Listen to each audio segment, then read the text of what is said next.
નમસ્કાર દર્શક મિત્રો, હું છું રૂપલ વણેચિયા. સંપૂર્ણ ન્યૂઝમાં આપનું સ્વાગત છે. સમગ્ર રાજ્યમાં હવામાન વિભાગની આગાહીને લઈ વાવ, થરાદ સહિત સુઈગામ પંથકમાં 2 દિવસથી વાતાવરણમાં પલટો આવતા સરહદી વિસ્તારના જગતનો તાત ચિંતિત છે. જોકે ધુમ્મસભર્યા વાતાવરણને લઈ રોડ પર ચાલતા વાહન ચાલકો મુશ્કેલીમાં મુકાયા છે. ત્યારે થરાદ માર્કેટયાર્ડ દ્વારા પણ ખેડૂતોને કાપણી કરેલ પાકને સુરક્ષિત રાખવા અને માર્કેટયાર્ડનો અનાજ અને ખેત પેદાશોને સુરક્ષિત રીતે રાખવા માટે ખાસ અનુરોધ કરાયો છે. સરહદી પંથકમાં વાતાવરણમાં પલટો આવતા ખેડૂતોમાં ચિંતાનો માહોલ સર્જાયો છે. ધુમ્મસના કારણે ખેતી પાકોને પણ નુકસાન થવાની ભીતિ સેવાઈ રહી છે.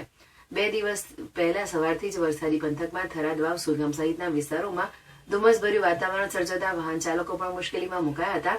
જ્યારે રવિ સિઝનમાં એરંડા, બટાટા, રાયડો, જીરું, ઈસબગુલ અને ઘઉં સહિતના પાક, જ્યારે બાગાયતી દાડમના પાકને નુકસાન થવાની ભીતિ સેવાઈ રહી છે. જોકે વાતાવરણને લઈને રવિ સિઝનમાં વાવેતર કરેલ વિવિધ પાકમાં રોગચાળો આવવાની દહેશત વર્તાઈ રહી છે. સતત 2 દિવસથી ધુમ્મસભર્યું વાતાવરણ રહેતા ખેડૂતોમાં પણ ભારે ચિંતાનો માહોલ જોવા મળી રહ્યો છે.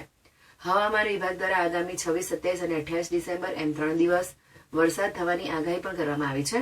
ભારતીય હવામાન વિભાગ દ્વારા આપવામાં આવેલી માહિતી અનુસાર રાજ્યમાં આવનાર 3 દિવસ વરસાદ થવાની સંભાવના છે. જેમાં તારીખ 26, 27, 28 ડિસેમ્બરે વરસાદની આગાહી છે. ત્યારે ખેડૂતોને સાવચેત રહેવા પણ ખાસ અપીલ કરાઈ છે.